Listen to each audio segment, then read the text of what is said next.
Professeur Ouzif, pour votre sympathique présentation. Merci, professeur Chabraoui, et au bureau de la SMCC pour cette invitation, et aussi pour avoir programmé depuis plusieurs congrès un module qualité dans toutes vos journées. Donc, je vais vous parler du dialogue clinicien-biologiste pour l'interprétation des résultats.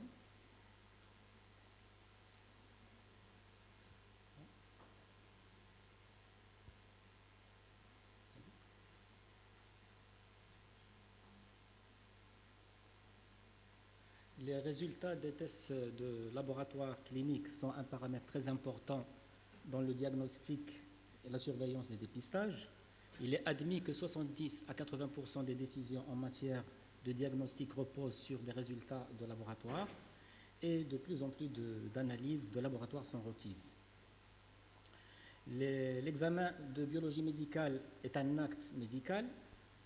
La notion d'examen médical selon un déroulement en trois phases, la phase préanalytique, phase analytique et phase post-analytique. On l'a vu dans la cartographie des processus présentés précédemment. Cette médicalisation renforce le rôle du biologiste dans le parcours de soins et améliore l'efficacité des soins apportés aux patients. Et renforce aussi le dialogue clinicien-biologiste. Cette médicalisation s'inscrit dans le développement de la profession, améliore la contribution des laboratoires aux soins prodigués aux patients et favorise l'interprétation des résultats par les cliniciens et assure ainsi une meilleure prise en charge des patients. Le dialogue clinico-biologique, c'est-à-dire l'échange d'informations entre le médecin et le biologiste médical, se manifeste aussi bien durant la phase préanalytique que la phase post-analytique.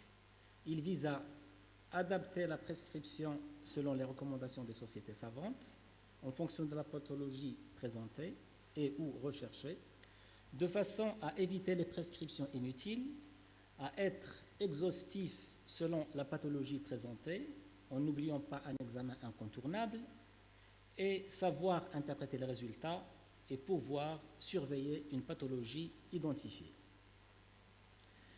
Le biologiste médical doit assurer une interprétation contextuelle du résultat, c'est-à-dire indiquer la signification biologique d'un ou de plusieurs résultats, pris individuellement ou dans leur ensemble, en fonction des éléments cliniques pertinents. Cette interprétation contextuelle est obligatoire en France. L'interprétation contextuelle des résultats d'examen de biologie médicale est obligatoire. Elle doit être adaptée aux besoins à la fois du patient et du prescripteur. Les interprétations doivent se baser sur des renseignements cliniques et doivent reposer sur des données bibliographiques établies, issues d'indications ou de recommandations d'organismes reconnus. La biologie médicale est parmi les disciplines médicales qui évoluent d'une manière extraordinaire. Le nombre de tests disponibles ne cesse d'augmenter, ainsi que leur complexité. L'accroissement de la consolidation de l'automatisation et des plateaux techniques, entendre par plateau technique d'un laboratoire, puisque chez nous, on n'a pas encore la possibilité d'avoir des plateaux techniques de plusieurs laboratoires qui mettent en commun leurs moyens. L'assimilation de nouvelles technologies de l'information et de la communication permettant de faciliter l'interprétation des données plus complexes, et l'intégration des différents résultats relatifs aux patients, la décision médicale assistée et les échanges de données entre le laboratoire ou vers les prescripteurs.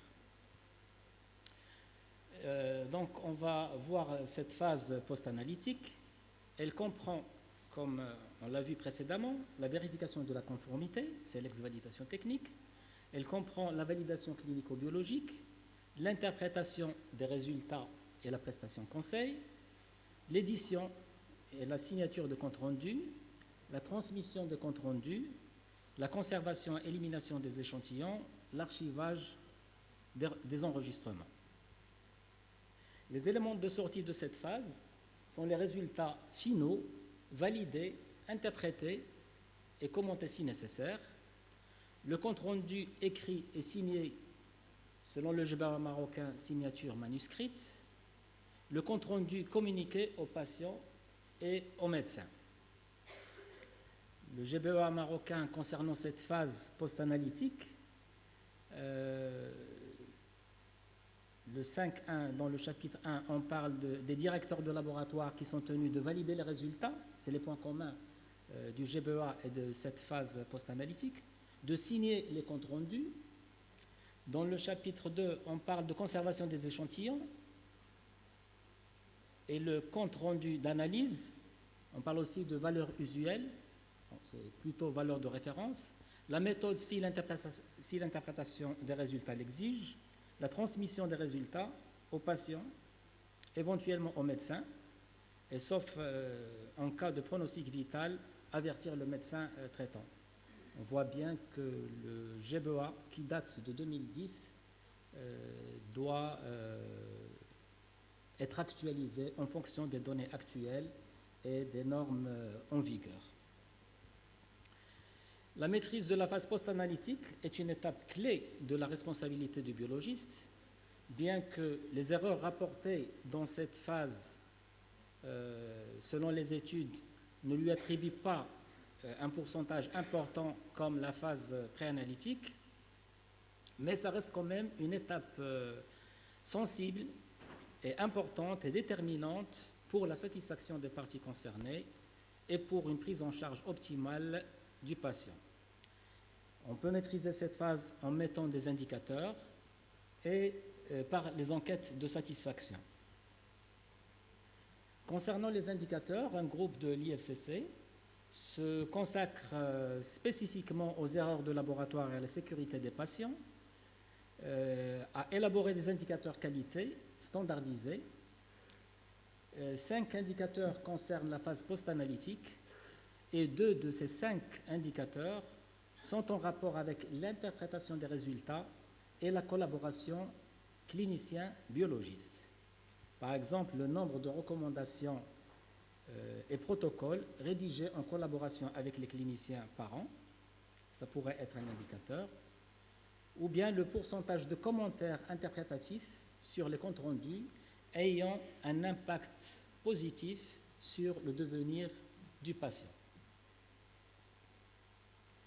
Donc, l'interprétation des résultats, le laboratoire a certainement également un rôle et une responsabilité à jouer pour fournir aux cliniciens des informations adéquates, susceptibles de les aider à interpréter correctement les données. L'interprétation des résultats, comme ça a été dit précédemment, est une valeur ajoutée du biologisme médical. C'est une valeur ajoutée au compte rendu apporté aux cliniciens et c'est une aide diagnostique et thérapeutique. Le dialogue clinico-biologique est une mutualisation des connaissances pour une prise en charge optimale du patient.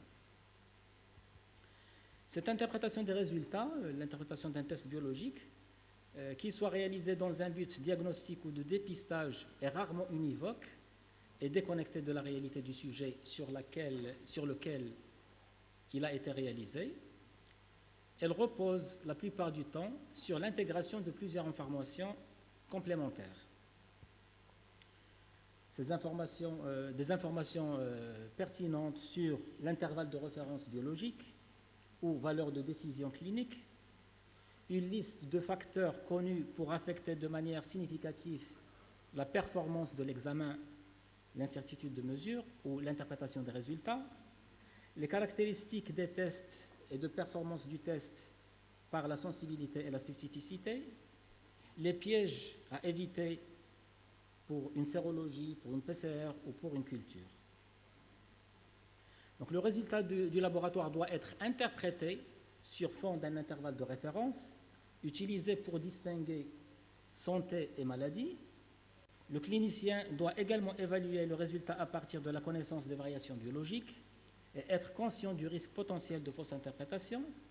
De même, l'influence des erreurs aléatoires et des erreurs systématiques que vous connaissez tous sur le résultat, qui est très importante, de même que la sensibilité et la spécificité diagnostique.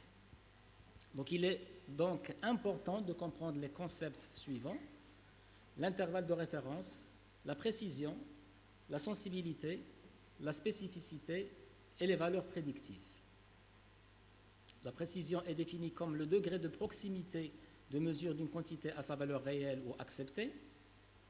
Il est cependant plus fréquent que le terme biais, qui correspond à la quantité d'imprécision, soit utilisé en laboratoire pour décrire les différences systématiques entre les méthodes de mesure et entre une méthode et une valeur de référence.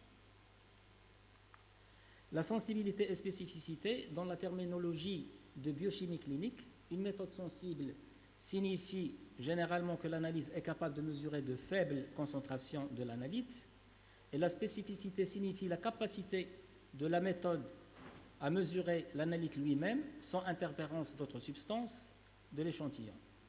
Ainsi, la terminologie fait ici référence à la sensibilité analytique et à la spécificité analytique.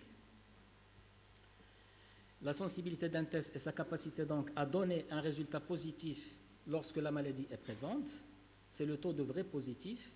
En d'autres termes, un test est d'autant plus sensible que les faux négatifs sont peu nombreux, tandis que la spécificité est la capacité à donner un résultat négatif chez des sujets sains. C'est le taux de vrais négatifs. Un test est d'autant plus spécifique que les faux positifs sont moins nombreux. Donc, le tableau de contingence nous donne des résultats positifs pour les malades, c'est les vrais positifs. Les non-malades, c'est les faux positifs. Les résultats négatifs pour les malades, c'est des faux négatifs. Et pour les malades, c'est des vrais négatifs. Et donc, le calcul de la sensibilité en pourcentage, ça nous donne pour la sensibilité les vrais positifs sur le sujet malade multiplié par 100, et la spécificité, c'est les vrais négatifs sur les sujets sains multipliés par 100. La valeur intrinsèque d'un analyte biologique est une information intégrant dans la démarche diagnostique afin d'améliorer, d'infirmer ou de confirmer une suspicion clinique, ou, dans le cas des tests de dépistage, de repérer dans une population générale des sujets porteurs d'une affection donnée. La valeur de cet indicateur biologique est connue par ses deux qualités, sa sensibilité, sa capacité à être positif chez les sujets atteints, et sa spécificité, c'est-à-dire sa capacité à être négatif chez les sujets, sujets atteints pour la sensibilité et sujets sains pour la spécificité. La notion d'incertitude mesure, la connaissance de cette incertitude mesure constitue une aide pour le clinicien dans sa prise de décision, diagnostique ou thérapeutique, ou apporte au biologiste médical un élément important pour l'interprétation des résultats. Par exemple, lorsque ce dernier est comparé à un résultat antérieur ou à un seuil de décision connu. L'évaluation de l'incertitude de mesure est une démarche qui repose sur un besoin de mieux connaître la qualité du résultat et ainsi donner confiance dans son utilisation. Et donc l'incertitude est un outil d'aide à la décision et à l'interprétation. La notion d'intervalle de référence, l'interprétation d'un résultat de laboratoire exige que le résultat puisse être lié à une valeur de référence pertinente. Cela peut être des résultats antérieurs du même patient, si cela est possible, ou en comparant les données avec une population dite normale. Dans ce dernier cas, pour utiliser le résultat du test, une zone de référence pour l'analyse en question doit être spécifiée. Donc, la distribution des valeurs d'un test quantitatif pratiqué chez des non-malades et des malades, il y a une zone grise de chevauchement de valeurs. Plus on déplace la valeur seuil vers la droite, moins le test est sensible, mais plus il est spécifique. On augmente le nombre de faux négatifs, mais on diminue les faux positifs. Inversement, si on déplace le seuil de décision vers la gauche, c'est l'inverse. La notion de seuil de décision qui est différente de bornes de valeur usuelles. Par convention, les limites de l'intervalle de référence décrivent les fluctuations d'un constituant chez 95% de sujets en bonne santé, ce qui implique que 5% des sujets en bonne santé peuvent avoir des résultats supérieurs ou inférieurs à ces limites, qu'elles ne donnent aucun renseignement sur la variation de ce constituant chez les sujets atteints d'une infection donnée. Ainsi, une proportion parfois forte de sujets malades peut avoir des résultats compris dans l'intervalle de référence. Donc une limite seuil de décision est la valeur d'une variable déterminée par un expert ou un comité d'experts qui permet de classer les sujets, par exemple en sains versus malades. Cette limite est souvent différente de la limite supérieure de l'intervalle de référence.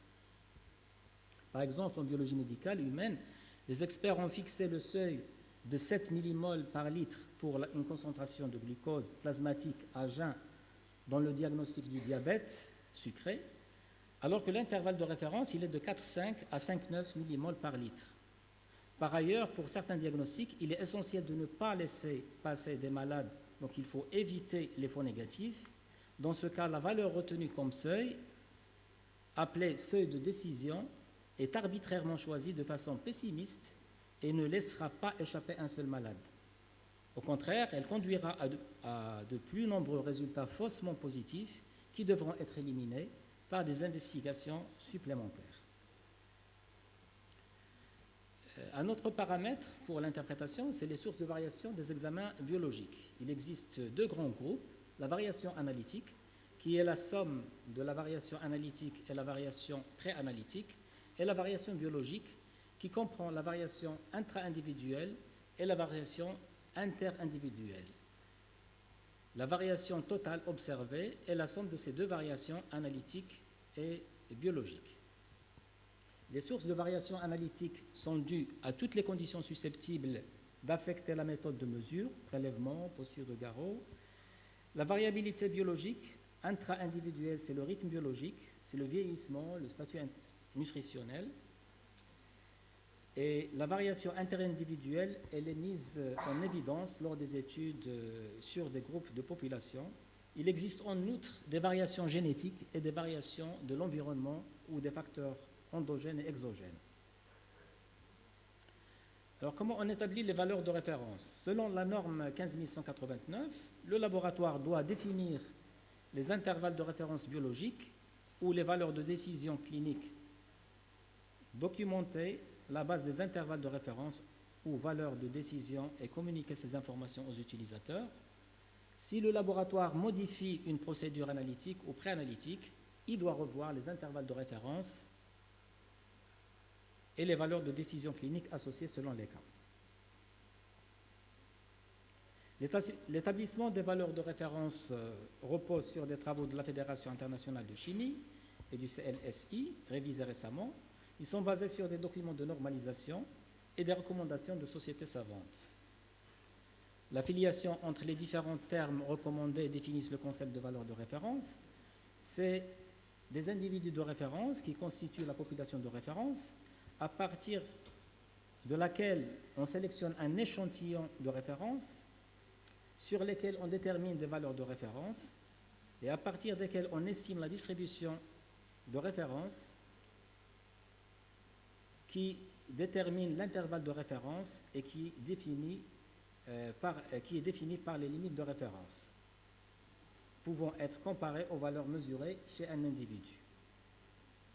Donc la détermination des limites de référence correspond à l'intervalle calculé selon la distribution des valeurs obtenues à partir de populations et de sujets sains et en bonne santé.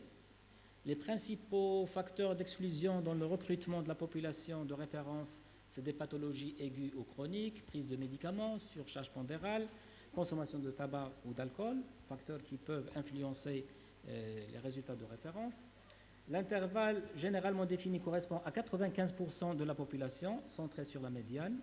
Il peut varier en fonction du type d'échantillon primaire et de la méthode utilisée. Il ne faut pas se baser uniquement sur les valeurs de référence pour interpréter un résultat. Une variation, même modérée, d'une valeur observée restant dans l'intervalle de référence peut avoir une signification physiopathologique. On a vu dans la première conférence d'inauguration la relation de la créatinine et de la du débit de filtration glomérulaire, un taux de 10 mg de créatinine correspond à une clearance de 120 ml par minute chez un homme jeune de musculature normale, mais à une clearance de 30 ml par minute chez un vieillard amaigri. Donc ne pas se fier uniquement à la créatinine et calculer la clearance plus représentative de la fonction rénale. La relation débit de filtration glomérulaire créatinine est exponentielle. Dans les valeurs basses de créatinine sérique, une petite variation de celle-ci aura une grande répercussion en termes de débit de filtration glomérulaire, alors que dans les valeurs hautes de créatinine, la même variation n'aura que très peu de conséquences en termes de débit de filtration glomérulaire. Ainsi, une augmentation de créatinine de 5 à 10 mg représente une perte de 50% de fonction, équivalente à un passage de 45 à 90 mg par litre pour un insuffisant rénal. Les limites de référence versus limites de décision médicale. Limite de décision médicale, c'est le seuil en dessous ou au-dessus duquel une action médicale est recommandée. Généralement, il existe deux limites de référence, inférieure et supérieure, alors qu'il existe un nombre variable et limites de décision selon le contexte clinique. Les limites de décision médicale sont établies par des méthodes statistiques, par les études épidémiologiques ou plus fréquemment par consensus.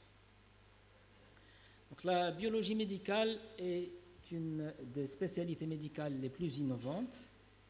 Aujourd'hui, les marqueurs biologiques sont partie prenante de nombreux scores diagnostiques, pronostics, thérapeutiques. Le biologiste médical doit apporter son expertise et échanger avec le clinicien et le patient sur l'interprétation des résultats. Le diaporama n'était pas très coloré et il n'y avait pas beaucoup d'images, donc je profite de ces 4 dernières diapositives pour mettre un peu de couleur. Donc le biologiste médical n'est pas un producteur de chiffres. Le biologiste médical apporte son savoir-faire technique et clinique à l'équipe de soins. L'interprétation des résultats de biologie médicale est une valeur ajoutée et la mutualisation des connaissances est un plus au service des patients. Je vous remercie de votre attention.